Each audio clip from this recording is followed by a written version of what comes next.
ఓ romantic dinner తర్వాత సురభి శివ ఇంటికొస్తారు. మరుసటి రోజు సెల్వ శివ సురభికి బెస్ట్ ఫుడ్ ఇచ్చాడు, మాకివ్వలేదు అని వరుణ్ రేణుక గొడవ చేస్తారు. సురేందర్ కాల్తో శివ వెళ్ళిపోతాడు. రేవతి హాస్పిటల్లో చచ్చేలా ఉంది అని రేణుకని డబ్బులు డిమాండ్ చేస్తాడు దామోదర్. ఇది చాలా చిన్న విషయం అంకుల్.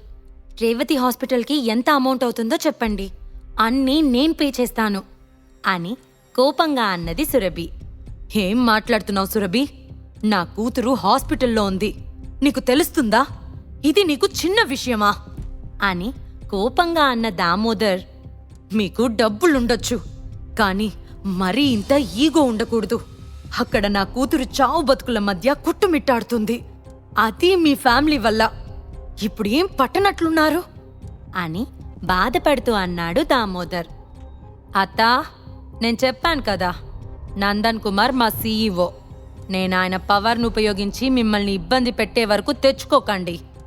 నిన్న నీ కూతురు అల్లుడు రేవతిని తన బాయ్ ఫ్రెండ్ నుంచి విడగొట్టి రేవతి బాయ్ ఫ్రెండ్ దగ్గర కొంత డబ్బులు తీసుకున్నారు. రేవతి బాయ్ ఫ్రెండ్కి వైఫ్ ఉందని వీళ్ళకి ముందే తెలుసు. దాదాపు అతని దగ్గర ఓ 1,00,000 రూపాయలు తీసుకున్నారని నేను విన్నాను అని చీప్గా మాట్లాడాడు వరుణ్. చాలా తప్పుగా మాట్లాడుతున్నావు వరుణ్ అని కోపంగా అన్నది సురభి. నువ్వాగు సురభి అని అన్న రేణుక, మా దగ్గర అన్ని డబ్బులు లేవు అని మెల్లగా చెప్పింది. ఆహా, మీ దగ్గర డబ్బులు లేవా అని ముక్కున వేలు వేసుకుంటూ అన్న దామోదర్, ఇంత పెద్ద విల్లాలో ఉంటున్న మీ దగ్గర డబ్బులు లేవా? రోజు కాస్ట్లీ ఆర్నమెంట్స్ వేసుకుంటున్నారు, మీ దగ్గర డబ్బులు లేవా? సురభి ఇన్ని రోజులు వైస్ చైర్మన్గా జాబ్ చేసింది, ఆమె దగ్గర డబ్బులు లేవా? మీ దగ్గర డబ్బులు లేవని నటించినంత మాత్రాన మేమేమీ అంత తెలివి తక్కువ వాళ్ళం కాదు. నీకు నీ మేనకోడలు రేవతి హాస్పిటల్లో ఉందన్నా కాస్త కూడా జాలి లేదు. ఇప్పుడు అమ్మ నాన్న వస్తున్నారు, వాళ్ళతో ఏం చెప్పుకుంటావో చెప్పుకో అని అన్నాడు దామోదర్. అమ్మ నాన్న వస్తున్నారా అని షాక్ అయి భయపడిపోయింది రేణుక.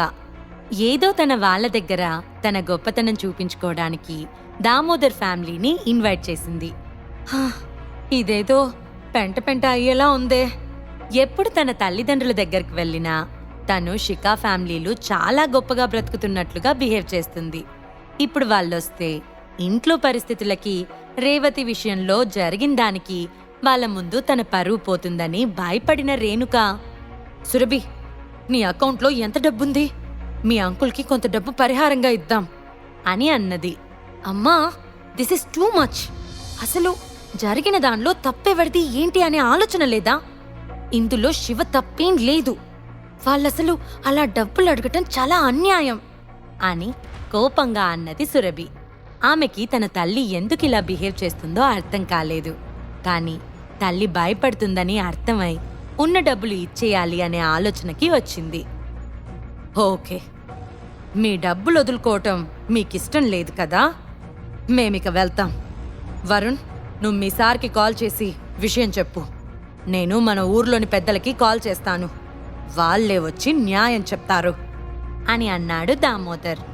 రేణుక ఇంకా హడలిపోయి, సురభి ప్లీజ్, నీ దగ్గర ఎంత డబ్బుందో చూసి అది మీ అంకుల్కి ఇవ్వు అని భయంగా అన్నది. రేణుక భయానికి దామోదర్, వరుణ్ నవ్వుకున్నారు. వాళ్ళకి రేణుకాదేవి గురించి బాగా తెలుసు. ఆమె తనకంటే వీక్ పర్సన్స్ని భయపెడుతుంది, తనకంటే స్ట్రాంగ్గా ఉన్న వాళ్ళకి భయపడుతుంది. వీళ్ళు ఎంత ఇస్తే అంత తీసుకోవాలనుకున్నారు ఆ తండ్రి కొడుకులు. ఎందుకంటే దామోదర్ తల్లిదండ్రులు కూడా ఇలాంటి వాటికి ఒప్పుకోరు. వాళ్ళొస్తే ఈ మాత్రం డబ్బులు కూడా రావు. అందున రేణుక దగ్గర ఎంతో కొంత డబ్బు లాగటానికి వచ్చారు దామోదర్ ఫ్యామిలీ. అమ్మా, నా దగ్గర 10 lakhs లేవు అని అన్నది సురభి. సరే సురభి, అసలు నీ దగ్గర ఎంత డబ్బుంది అని కంగారుగా అడిగింది రేణుక. కేవలం 1,00,000 రూపాయలు మాత్రమే ఉన్నాయి అని అన్నది సురభి. సరే, మేము మరీ అంత దుర్మార్గులం కాదు. ఒక 10,000 మీకు తినడానికి మీ ఖర్చులు కుంచుకొని మిగిలిన 90,000 మాకివ్వండి అని అన్నాడు దామోదర్. వాట్ అని షాక్ అయిన సురభి, ఇలాంటి మావయ్య నాకే ఉండాలా అని అనుకుంది. సురభి, త్వరగా ఆ డబ్బులు నాకు సెండ్ చెయ్, నేనవి మీ మామయ్యకిస్తాను అని ఆత్రంగా అడిగింది రేణుక. సురభి కోపంతో స్పృహ తప్పి పడిపోయేలా ఉంది. అసలు తన తల్లి ఇలాంటి చెత్త ఇష్యూకి ఎందుకంత భయపడుతుందో సురభికి అర్థం కావట్లేదు. వెంటనే తన తల్లికి ఆ డబ్బులు సెండ్ చేసి ఇంటి నుంచి విసుగ్గా బయటకొచ్చింది. బాబోయ్, వీళ్ళేం మనుషులు! శవం మీద చిల్లరేరుకునే ఫేసెస్ వీళ్ళు. ఇలాంటి వాళ్లతో వేగటం చాలా కష్టం. వెంటనే శివ ఫ్రెండ్తో మాట్లాడి వర్క్లో బిజీ అయిపోవాలి అని అనుకుంది సురభి. సురభి తనకి సెండ్ చేసిన డబ్బుల్ని దామోదర్కిచ్చింది రేణుక. ఓకే, మేము ఈరోజే ఇక్కడి నుంచి వెళ్ళిపోతున్నాం అని అన్నాడు దామోదర్. వెళ్ళండి, కానీ ఈ ఇష్యూ గురించి మీ ఫ్యామిలీ మెంబర్స్కి లేదా ఆ నందన్కి కాల్ చేసి చెప్పకండి, చెప్పి మమ్మల్ని ఇబ్బంది పెట్టకండి అని అడిగింది రేణుక. చూద్దాం రేణుక, అది రేవతి కోలుకునేదాన్ని బట్టి ఆధారపడి ఉంటుంది అని అన్నాడు దామోదర్. తండ్రి కొడుకులిద్దరూ హ్యాపీగా విల్లా నుంచి బయటకొచ్చి నందన్ కుమార్కి ఇవ్వడానికి ఈ అమౌంట్తో ఓ మంచి గిఫ్ట్ కొనొచ్చని అనుకున్నారు. సురభి శివ చెప్పటంతో మనోహర్ గ్రూప్ ఆఫ్ కంపెనీస్కి వెళ్ళింది. ప్రస్తుతం ఈ కంట్రీలోనే చక్రం తిప్పుతున్నది మనోహర్ గ్రూప్ ఆఫ్ కంపెనీస్. దాదాపు 20 ఇండస్ట్రీస్ ఈ కంపెనీ కింద వర్క్ చేస్తున్నాయి. కంపెనీ సీఈఓ నందన్ కుమార్ ఇప్పుడు కంట్రీలోని అత్యంత రిచెస్ట్ పర్సన్స్ లో ఒకడు. సురభి రిసెప్షన్ హాల్లోకి వెళ్లి శివ ఫ్రెండ్కి కాల్ చేసింది. 2 మినిట్స్లో అక్కడికొస్తానని అవతలి వ్యక్తి రెస్పెక్ట్ గా చెప్పాడు. అక్కడే ఉన్న సోఫాలో కూర్చుంది సురభి. అప్పటి వరకు ఇంట్లో జరిగిన దాని గురించి ఆలోచిస్తుంటే సురభికి కోపం, విసుగు వస్తుంది. తన మామయ్య ఫ్యామిలీని తలుచుకుంటేనే సురభికి అసహ్యం అనిపిస్తుంది. ఏంటి ఇక్కడున్నావు? ఇక్కడేం పని నీకు అని సడన్ గా వాయిస్ వినిపించింది. సురభి అటుగా చూసింది. అక్కడ దామోదర్, వరుణ్ ఉన్నారు. జాబ్ కోసం వచ్చావా ఏంటి ఇక్కడికి? నాతో ఒక్క మాట ముందే చెప్పాల్సింది. ఇక్కడ జాబ్ దొరకటం అంత ఈజీ కాదు. ఇక్కడ నువ్వు ఉండటానికి చెత్తేం అంత లేదు, కానీ నీకోసం వాష్రూమ్స్ క్లీన్ చేసే పనైతే ఇప్పించగలను అని వెటకారంగా అన్నాడు వరుణ్. అతని మాటలకి దామోదర్ పెద్దగా నవ్వి, అయ్యో సురభి, నువ్వెలా టాయిలెట్స్ క్లీన్ చేస్తావు? నువ్వు వరుణ్ని నమ్ముకో, నిన్ను ఈ కంపెనీ సీఈఓకి సెక్రటరీగా ఉంచడానికి ట్రై చేస్తాడు అని వెటకారంగా అన్నాడు దామోదర్. యూ గాయ్స్, అసలు మీరు దేని గురించి మాట్లాడుతున్నారు? నేనిక్కడ జాబ్ కోసం రాలేదు, నా బిజినెస్ ఇష్యూలో ఫైనాన్స్ కోసం డిస్కస్ చేయడానికి వచ్చాను అని అన్నది సురభి. ఏంటి, ఇప్పటికిప్పుడు నీ బిజినెస్ కోసం, ఫైనాన్షియర్ కోసం వచ్చావా? నీ ఫేస్ చూసి ఎవడు నీకు ఫైనాన్స్ ఇస్తాడు? అందులో ఇది ఎంత హై క్లాస్ కంపెనీయో తెలుసా అని వెటకారంగా అన్నాడు వరుణ్. సో వాట్, నేనెక్కడికైనా వెళ్తాను, మధ్యలో నీకేంటి అని అన్నది సురభి. లుక్ సురభి, నువ్వు నాతో ఇంత అహంకారంగా మాట్లాడుకు. నీకింతకు ముందే చెప్పాను, ఈ కంపెనీ సీఈఓ నందన్ నాకు ఫ్రెండ్. నువ్వు సాఫీగా బిజినెస్ గురించి మాట్లాడాలి అనుకుంటే వెంటనే నాకు సారీ చెప్పు, లేదంటే మాత్రం నువ్వు ఈరోజు బిజినెస్ గురించి డిస్కషన్ చేయలేవు అని పొగరుగా అన్నాడు వరుణ్. అక్కడ ఆ డిస్కషన్ జరుగుతుంటే లైట్ బ్లూ కలర్ సూట్ వేసుకున్న ఓ వ్యక్తి చిరునవ్వుతో సురభి వైపు చూస్తూ ఆమె దగ్గరికి వచ్చాడు. హలో మిస్సెస్ శివ, నేను శివ ఫ్రెండ్ని. అదే నేనే అని ఒబీడియంట్గా అన్నాడు నందన్. ఏయ్, ఎవరు నువ్వు? నేనిక్కడ ఆమెతో మాట్లాడుతున్నాను కదా, మధ్యలో నా మాటలు కట్టొచ్చి మాట్లాడడానికి ఎంత ధైర్యం అని విసుగ్గా అన్నాడు వరుణ్. నందన్ వరుణ్ వైపు తీవ్రంగా చూశాడు. ఏంటలా చూస్తున్నావు? నువ్వు వర్కర్వి, వర్కర్లా ఉండు, చైర్మన్లా బిహేవ్ చేయకు అని అన్నాడు వరుణ్.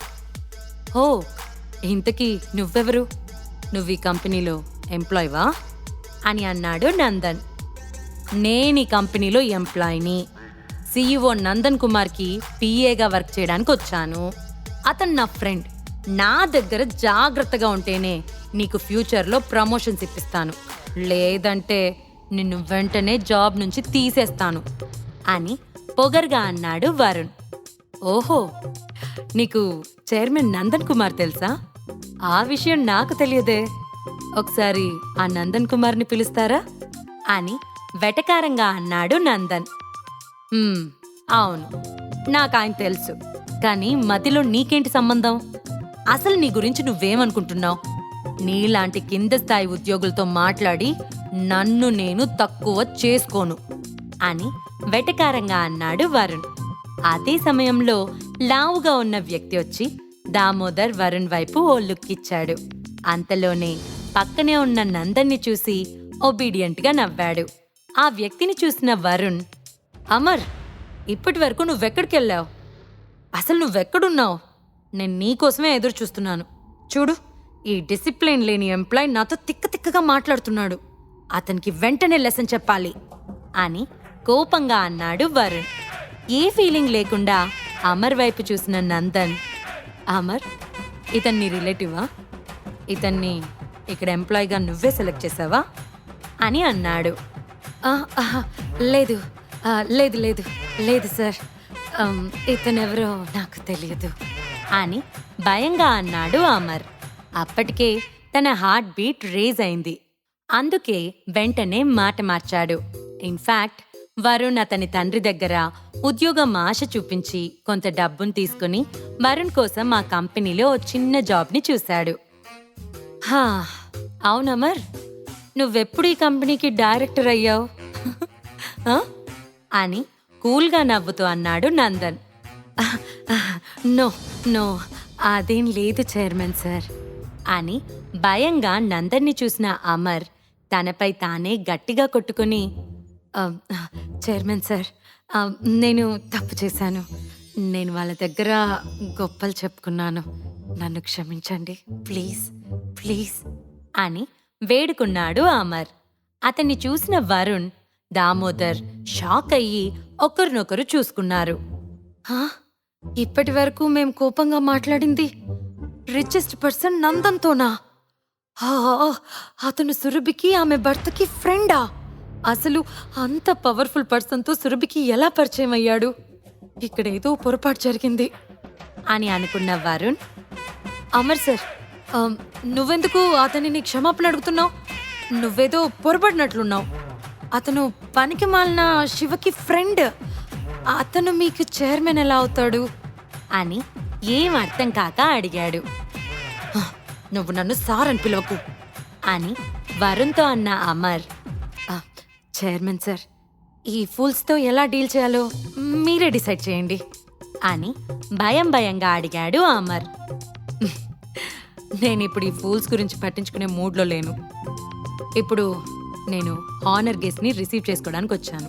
సో ఆ పని నువ్వు చూసుకో అమర్ అని కూల్గా నవ్విన నందన్ సురభి వైపు చూసి, మిస్సెస్ సురభి, చైర్మన్ క్యాబిన్కి వెళ్ళి మనం అక్కడ మన బిజినెస్ ఇష్యూస్ గురించి డిస్కస్ చేద్దాం, ఓకేనా అని ఒబీడియంట్గా అన్నాడు నందన్.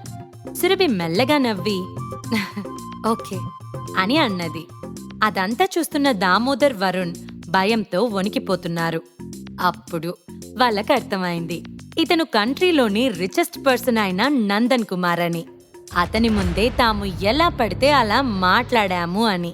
అసలు ఆయనని కలుస్తారని వాళ్ళు ఎప్పుడూ అనుకోలేదు. Chairman sir, Nandan sir, I'm so sorry. నేను చనిపోవడానికి కూడా పనికిరాను. ప్లీజ్ నన్ను మన్నించి వదిలేయండి అని నందన్ కాళ్ళపై పడి కౌగిలించుకోనన్నాడు వరుణ్. దామోదర్ కూడా నందన్ కాళ్ళపై పడి, చైర్మన్ నందన్ సార్, మేము తప్పు చేశాం. ప్లీజ్ మమ్మల్ని క్షమించండి, శిక్షించకండి అని అన్నాడు. నందన్ సీరియస్గా వాళ్ళ వైపు చూశాడు. దామోదర్ సురభి వైపు చూస్తూ, సురభి, నీకు చైర్మన్ నందన్ సార్ బాగా తెలిసినట్లున్నారు.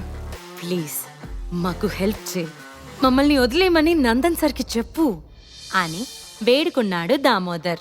సురభి వాళ్ళని పట్టించుకోకపోవడమే కాదు, కనీసం వాళ్ళ వైపు కన్నెత్తి కూడా చూడలేదు. మరి తన తల్లి పుట్టింటి వాళ్ళనైనా సురభి వాళ్ళని క్షమించి వదిలేస్తుందా, లేదంటే ఫినిష్ చేస్తుందా? సురభి కంపెనీ సీఈఓగా ఛార్జ్ తీసుకోబోతుంది. మరి అనుదీప్, యశ్వంతులు ఊరుకుంటారా? శివ తన భార్యకి అన్నీ ది బెస్ట్ ఉండాలి అని చూస్తున్నాడు. అతని ప్రేమ సురభిని తాకుతుందా? ఈ ప్రశ్నలకు సమాధానాలు తెలుసుకోవాలంటే నెక్స్ట్ ఎపిసోడ్ వినాల్సిందే. క్రింద ఇచ్చిన లింక్ ని క్లిక్ చేసి పాకెట్ ఎఫ్ఎం యాప్ ని ఇన్స్టాల్ చేసుకోండి. Stay tune to pocket FM.